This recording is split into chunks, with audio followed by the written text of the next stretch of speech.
Antigua and Barbuda withdraws from an OAS-organized meeting after Venezuela's exclusion.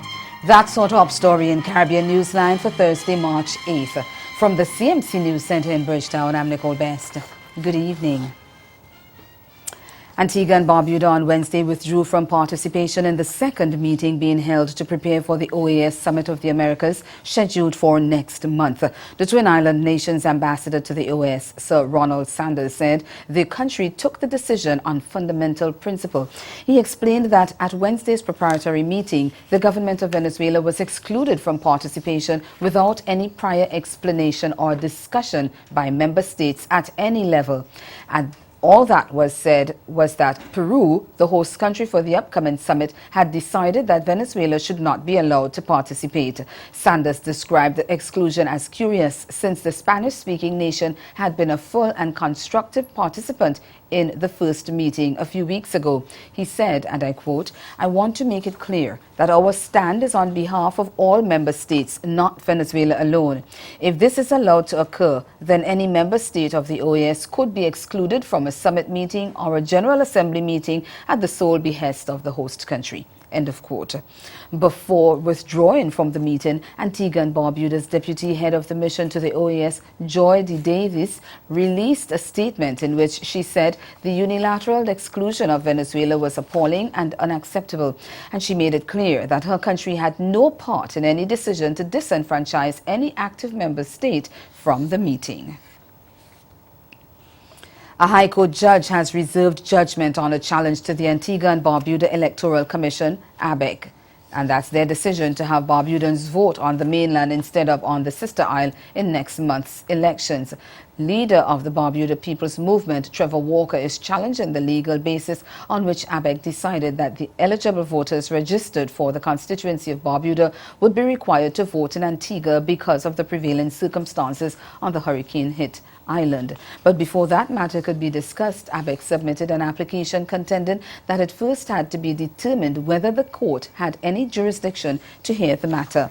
ABEC's position is that Walker's challenge is premature and that any legal challenge had to come after elections. On Thursday, Justice Claire Henry reserved judgment after hearing submissions, but did not say when she would deliver her ruling. And just to let you know that the election is not next month, but it's later this month, the 21st of March. After 8 years of waiting, thousands of policyholders of collapsed insurance company Clico in Barbados have finally started to receive payments. From March 1, Barbadian policyholders began receiving payments on some of the instruments they held with the company, which is now being managed by Resolution Life Assurance Company Limited. And just 2 weeks into its lifespan, the company has already paid out almost $1 million to Barbadians who were policyholders. Chief Executive Officer of Resolution Life, Cheryl Senhouse, made the announcement after she and board members took Minister of Finance Chris Sinclair on a tour of the new company's headquarters. We have commenced payments to our annuitants, those of you pensioners. On average, that bill is about $400,000 per month, and we have provided payments for January and February of 2018. Thereafter, we will be ensuring that current payments to those policyholders remain on track and that the backlog of amounts that is owed to those persons is settled within the 6-month time frame that we originally would have outlined. Senhouse says the new company had not yet made a decision on whether it will be paying clients whose policies lapsed while CLICO was under judicial management. She says the company's priority now would be to deal with policyholders who so patiently waited for the matter to be concluded while CLICO was under judicial management. Finance Minister Chris Sinclair says government will continue to support the Restlife as part of the restructuring of the financial and regulatory systems to ensure fiascos similar to CLICO's do not happen again. And with good regulation, with companies that are operating appropriately, and with good vigilance of the public, because the public still has a responsibility to exercise vigilance outside of the regulatory authorities on companies that operate in Barbados and the Caribbean. I believe that a situation similar to what would have occurred with CLICO ought not to be repeated in Barbados going forward. Meantime, Sinclair sought to give the assurance that those policyholders in the OAS who were awaiting a resolution are not far from that. The Jamaica Teachers Association, the JTA, is questioning a move by the Minister of Finance to pay first part of salary increases at the end of this month, although the offer has been rejected. The JTA said in a statement on Wednesday that although the ministry said it intended to pay the first year of the 2017-2019 wage offer, the teachers have not agreed to any such payment plan, and it says the move is unprecedented in light of the fact that salary negotiations have not been concluded nor a heads of agreement signed. The JTA says if the Finance Ministry goes ahead with the payment, it will view that as tantamount to union busting and a breach of collective bargaining rights. Meantime, correctional officers is the latest group of public sector workers to reject government's revised wage offer of a 16% increase over 4 years. Chairman of the Jamaica Federation of Corrections, Arlington Turner, said the group met with delegates to discuss the proposal and it was unanimously rejected. The Federation said it will inform the Finance Ministry of the development with a view to continuing negotiations in good faith. Prison Officers Association in Trinidad and Tobago is calling for an update into the investigations of the 2015 prison break. It's been 3 years since 3 prisoners made a daring escape for the Port of Spain prison, but prison officers are concerned that there hasn't been much change as it relates to the status of the investigation, nor into the weakness in the prison system which facilitated the escape in the first place. President of the Prison Officers Association, Sharon Richards, says while the prison service has completed its internal investigation and submitted it to the Service Commission, the police are dragging their feet on the investigation. We get more in this TV6 News report. 2 prisoners and a police constable were killed during the 2015 Port of Spain prison break. President of the Prisons Officers Association, Sharon Richards, said it is troubling that the loss of life of a police officer was of little priority to the police service. This whole prison break and the aftermath consistent of the investigation by both the prison authorities and the police authorities has proven to be a farce and an attempt to undermine the true picture that's supposed to be painted. It is reeked with political lies and indecisions. Arising out of the incident, 3 senior prison officers have been suspended with half pay for 3 years, pending decisions by the Public Service Commission. But according to Richards, the suspended officers are merely scapegoats in what he calls a political charade and believes something is amiss with the investigation. The commissioner reported to the court that they cannot find the report of the accuser. So, and this is where things get very strange, very, very strange, because it would seem now that we know, we could reasonably assume that there is no accuser in this matter. How were the allegations made? It is for the acting commissioner at the time to answer to the public. He has since retired. Richards is calling on the Commissioner of Police to provide the public with a detailed update on the status of the investigation into this incident, which he says not only traumatized the entire country, but tarnished the image of the prison service. We don't have any information on that. The public is none the wiser. The public, to date, hasn't gotten any report from the Commissioner of Police. We are quickly approaching 4 years. July will make it 4 years, and there's yet to be any conclusion by the police department or updates as to where that investigation is going. Still in Trinidad and Tobago, several Muslim leaders, including the Jamaat al-Muslimin leader Yassin Abu Bakr, met with Prime Minister yesterday afternoon to discuss the anti-terrorism bill. However, leader of the Islamic Front, Abdullah, was not allowed to enter the meeting, and he's demanding answers. Yassin Abu Bakr was allowed to go in there. I wasn't allowed to go in there. So I am seriously questioning the reasons why I was not allowed to go there. And I intend not to leave this, just like that. I intend to take this to the full length of getting, answers and having this matter addressed. And the first thing they need to do is to apologize to me. But at the post-cabinet brief on Thursday, Minister in the Prime Minister's ministry, that's Stuart Young, said Abdullah was not invited to the meeting since he had publicly stated that he recruited for ISIS, a known terror organization. Mr. Abdullah was not on the guest list. I think we would all be burying our heads in the sand if we did not accept the fact that Mr. Umar Abdullah, is on international television that has now been broadcast worldwide, seeing that he recruited for ISIS. I don't think that anyone in this government thinks that ISIS is not a terrorist organization. So Mr. Abdullah was not invited. Stay with us. There's more news after this break.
It's time. Kick back, relax, enjoy the view, the boats, the scenery amidst epic parties, entertainment and nightlife. Antigua Sailing Week. Experience 7 days of non-stop bliss. Chase the race daily by land or up close by sea as the crews compete for glory. Then, when night falls, the harbor ignites. Antigua Sailing Week, April 28th to May 4th, 2018. Antigua and Barbuda. The beach is just the beginning. Hello, I'm Allison Seymour. Welcome to The Color of STEM. Here at The Color of STEM, we realize that there is a crucial need to increase public awareness of the importance of science and engineering, particularly in the minority community. We have to begin to celebrate STEM careers and STEM stars the same way we celebrate Hollywood celebrities, professional athletes, and entertainers. That's what we do.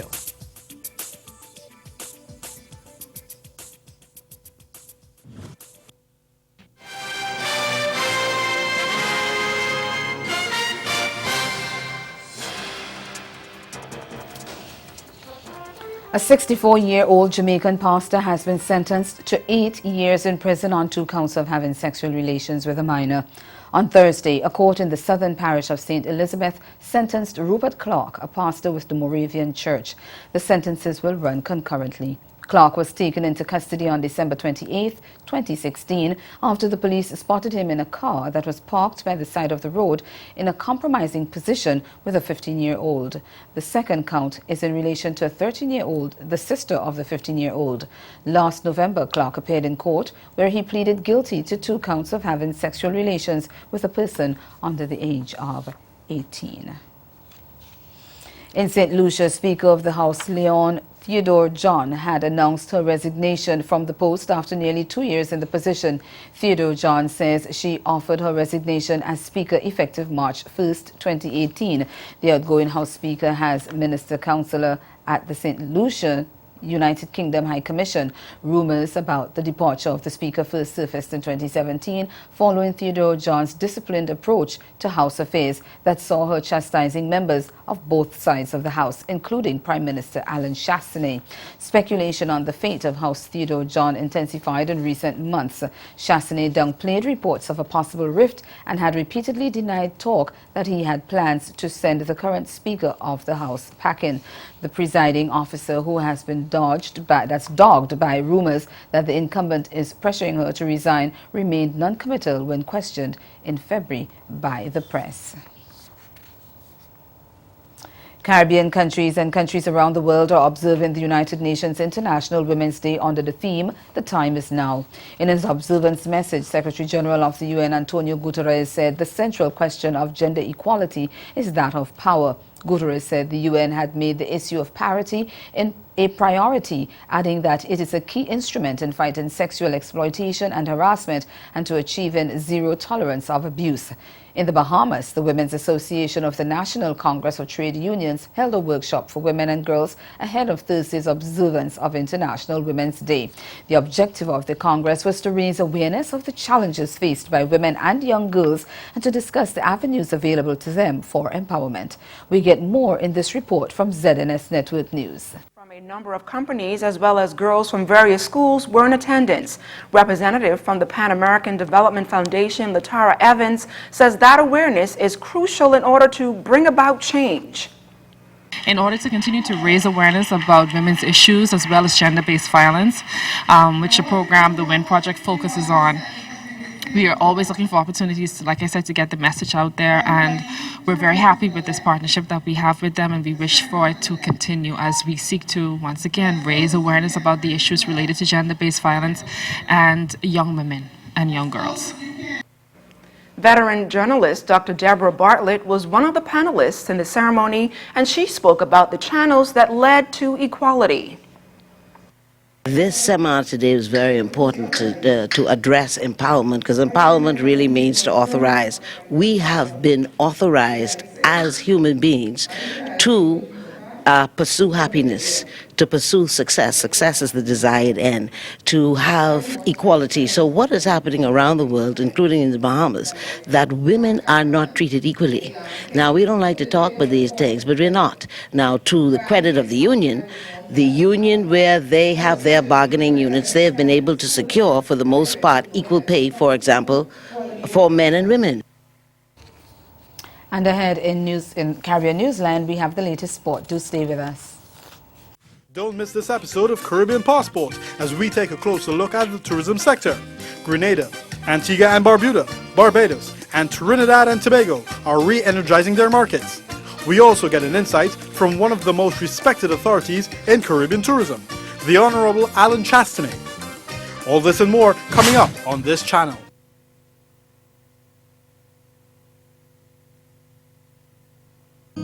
But all that I found at the end of that road is that concept for me was all wrong. But I found a Savior who turned me around when He placed His love on me. And I will trust in You till my last heartbeat. So, but you've been working on this sort of research for your entire lifetime, as far as I can see, Carl, both as an architect and an urban planner and an advocate and a writer. Was there anything new revealed in what's happened this year?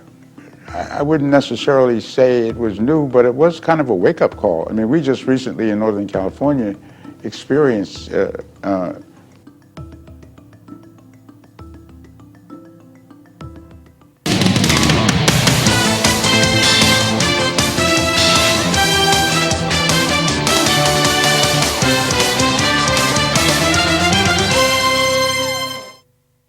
A 5-wicket haul from Carlos Brathwaite and 99 from captain Jason Holder was enough for West Indies to secure their second victory by 6 wickets, and this time it's against Papua New Guinea in the ICC World Cup qualifiers.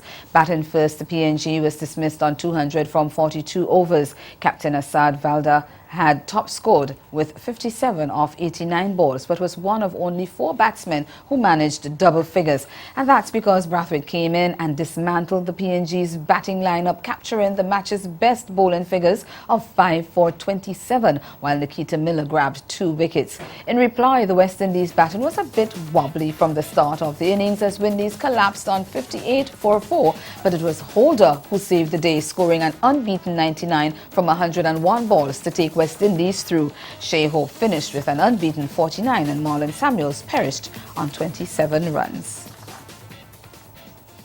Meanwhile, Carlos Brathwaite says the victory against the PNG was a team effort. The hard-hitting all-rounder who found his form with ball secured his first 5-wicket haul in ODI cricket. He said it was important that he remained disciplined in his bowling spell.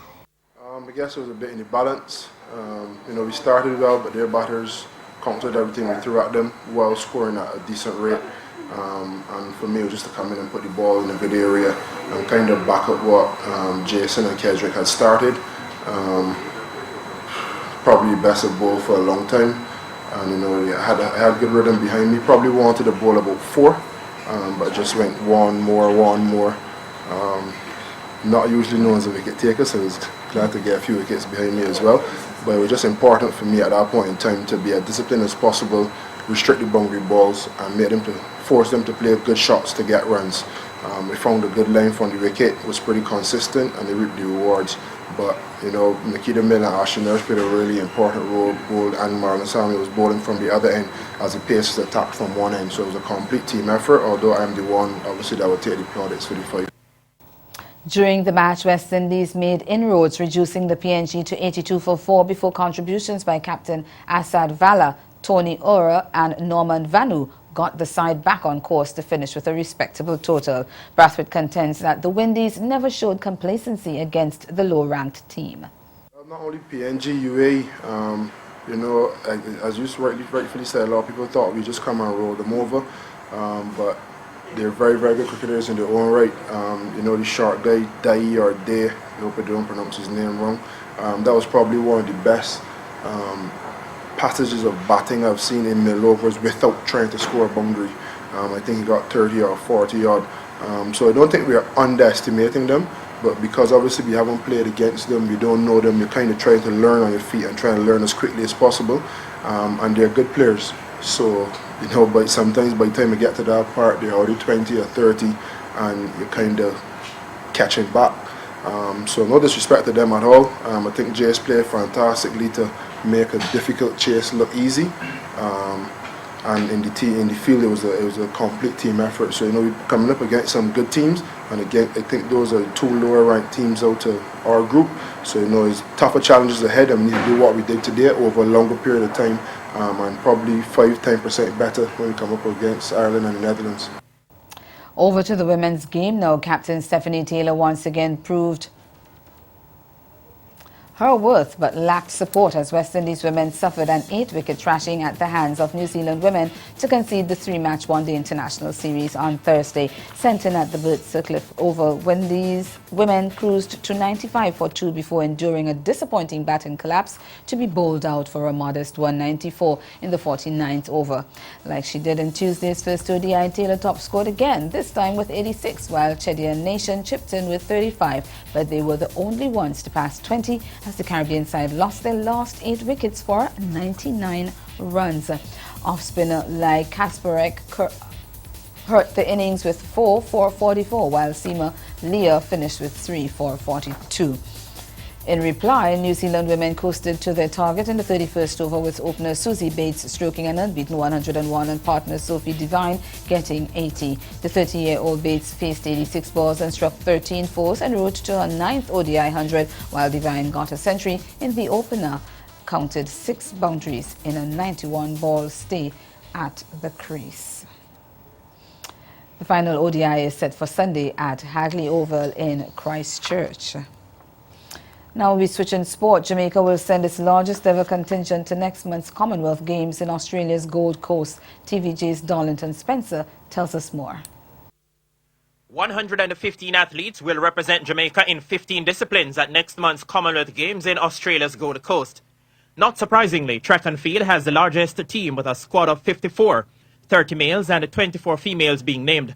However, reigning Olympic and World Championship sprint hurdles champion Omar McLeod is missing from the squad.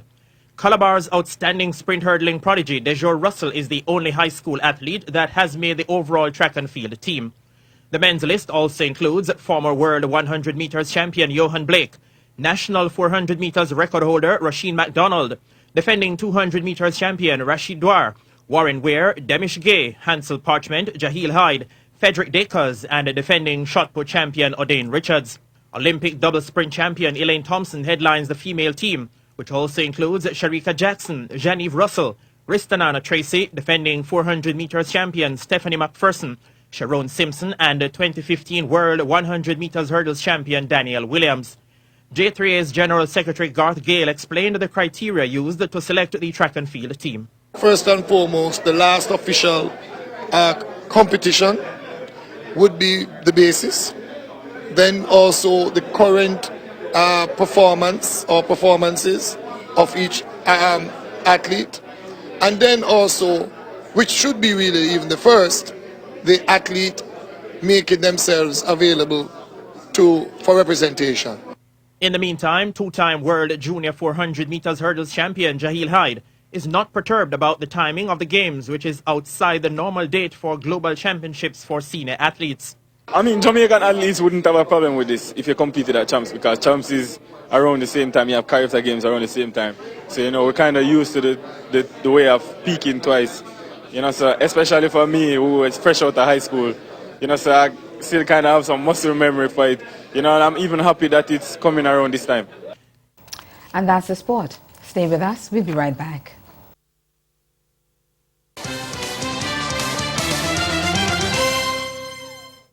It's time. Kick back, relax, enjoy the view, the boats, the scenery amidst epic parties, entertainment and nightlife. Antigua Sailing Week. Experience 7 days of non-stop bliss. Chase the race daily by land or up close by sea as the crews compete for glory. Then, when night falls, the harbor ignites. Antigua Sailing Week, April 28th to May 4th, 2018. Antigua and Barbuda. The beach is just the beginning.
Well, that's Caribbean Newsline. For news and sport around the clock, log on to CanaNews.com.